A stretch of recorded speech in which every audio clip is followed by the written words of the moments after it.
देखो, जब तुम्हारा 10वां जन्म था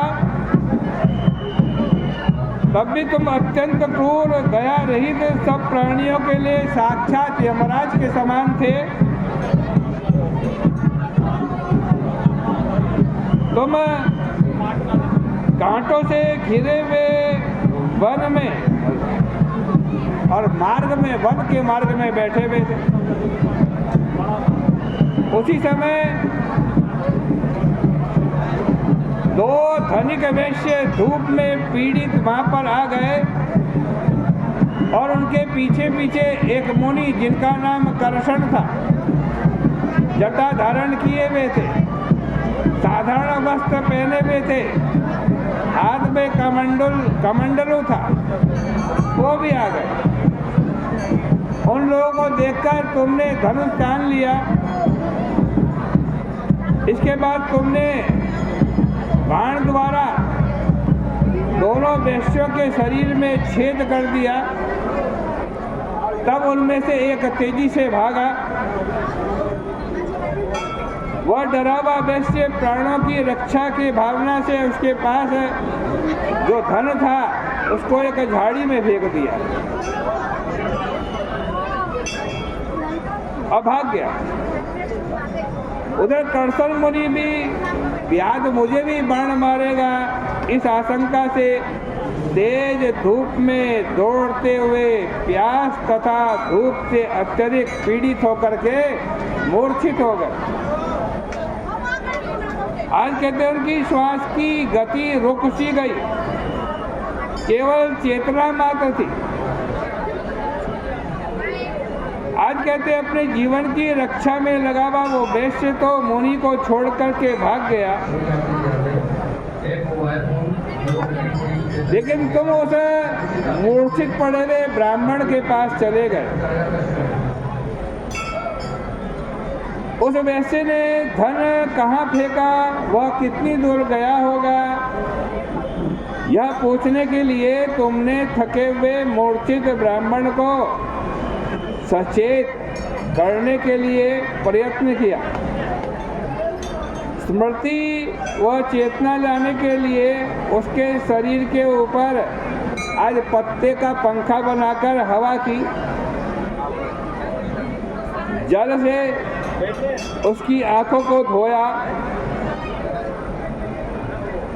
जब उस मुनि को चेतना आई, तुमने कहा, हे मुनिवर, शस्त्रधारी मेरे वन में रहते हुए अब तुम्हें किसी से डरने की आवश्यकता नहीं है। अब मुझसे तो वही डरते जिनके पास कुछ होता है। तुम्हारे पास तो टूटे फूटे बर्तन हैं, इनसे मेरा क्या हो सकता है। लेकिन इतना बतला दो, वो धनिक, वो वैश्य बढ़िया कहाँ गया।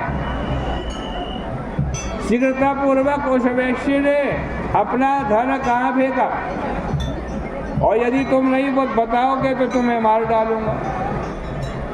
कर्षण मुनि ने कहा कि यहाँ पर लता झाड़ी है, इसमें वो धन फेंक गया और वो भाग गया। तुम्हारे पूछने पर उस ब्राह्मण ने अपने प्राणों की रक्षा के लिए इस प्रकार कहा। तब तुमने ब्राह्मण से कहा, ये ब्राह्मण देवता, तुम मुझसे भय छोड़कर सुखपूर्वक अपने रास्ते पर चलो। यहाँ से कुछ ही दूर एक तालाब है जिसमें पवित्र और शुद्ध जल है। जल पी करके परिश्रम से आज थकावट से विश्राम करके फिर घर जाओ। यह सुनकर के उस वैश्य की रोने की आवाज सुनकर के यहाँ राजा के सिपाही आने वाले होंगे, इसलिए मैं तुम्हारे साथ नहीं चल सकता। लो ये पत्ता लो, इस पत्ते से अपने ऊपर हवा करते करते जाओ। उस मुनि को पलाश के पत्ते देकर तुम वन में चले गए, उसी पुण्य के प्रभाव से जो कि आज घाम में तपे हुए, धूप में तपे हुए एक ब्राह्मण की तुमने रक्षा की वैशाख के महीने में, इसीलिए आज तुम्हारा जन्म राजकुल के अंदर हुआ है उस पुण्य के कारण। आज कहते हैं तुम वैशाख के धर्मों को अब फिर करो, सभी सुख पाओगे। इस वैशाख महीने का दूसरा नाम माधव मास भी है। इसकी शुक्ल पक्ष की तृतीया तिथि अक्षय तृतीया कहलाती है। अक्षय तृतीया उस दिन दीन दुखी ब्राह्मण को बछड़ा सहित गौ पूजा करके दान दे, इससे तुम्हारा खजाना फिर बढ़ जाएगा। शैया दान करे, इससे सुख होगा। छाता का दान करे, तुम्हें अपने राज्य की फिर प्राप्ति हो जाएगी। तथा उचित प्रकार से भगवान माधव की पूजा करो। भगवान की दिव्य प्रतिमा का दान करो। दान करने से तुम फिर विजयी हो जाओगे। यदि तुम अपने सामने गुण धर्म वाले, अपने समान गुण धर्म वाले पुत्र चाहते हो तो प्राणियों के हित के लिए आज पौसरा दान करो, प्याऊ बिठाओ। वैशाख मास में कहे गए इन धर्मों को ठीक से करो, उससे संपूर्ण लोग तुम्हारे वश में हो जाएगा, इसमें संशय नहीं है। निष्काम चित्त से आज इस माधव मास में भगवान की प्रीति के लिए पवित्र धर्म को करो। आज सुन करके उस राजा ने इन वैशाख के पवित्र धर्मों को किया। जब वैशाख के पावन धर्मों को किया तब उन वैशाख के धर्मों के प्रभाव से उस राजा ने अपने बंधु बांधवों सहित अपनी बची हुई सारी सेना फिर इकट्ठी कर ली। फिर अपने राज्य को प्रस्थान किया।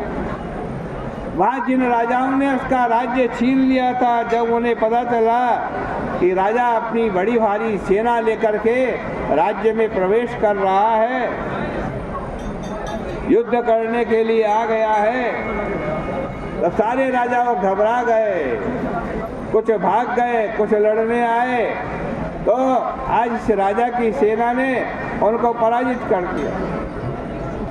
अब तो इसका इतना यश फैला कि सब आसपास के राजा आज उसको टैक्स देने लगे। बड़ी भारी सेना आज इकट्ठी हो गई, इसका एक छत्र राज हो गया। 5 पुत्र हुए, दृष्टकीर्ति, दृष्टकेतु, दृष्टद्युम्न, विजय, चित्रकेतु, ये 5 पुत्र हुए जो मयूरध्वज कार्तिकेय जी के समान तेजस्वी थे। धर्मपूर्वक भली भांति पाली गई जनता भी राजा से अनुराग करने लगी। वैशाख मास के प्रभाव से यह सब कुछ क्षण मात्र में हो गया। भगवान मधुसूदन की प्रीति के लिए पांचाल नगरी के अधिपति उस राजा ने निष्काम भाव से फिर दोबारा वैशाख के धर्मों को किया। भगवान इसके वैशाख के धर्मों से संतुष्ट होकर साक्षात इसके सामने प्रकट हो गए। उन 4 भुजा वाले शंख चक्र गदा धारण किए हुए अच्युत परमात्मा नारायण को देखकर वह चकित हो गया।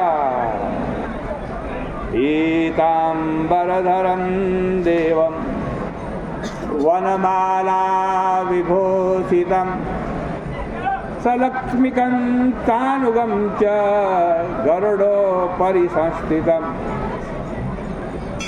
पीताम्बर भगवान ने धारण कर रखा, वनमाला से विभूषित है, लक्ष्मी जी साथ है उनके, गरुड़ पर भगवान बैठे हुए हैं। ऐसे भगवान के भोरी नाम के राजा ने दर्शन किए, बड़ा हर्ष हुआ, आज आनंद मग्न हो गया, आज उछल कूद करता हुआ घूमने लगा। आनंद के अतिरेक के कारण संपूर्ण शरीर उसका पुलकायमान हो गया, आंखों से आंसू टपकने लगे और नतमस्तक होकर भगवान की स्तुति करने लगा।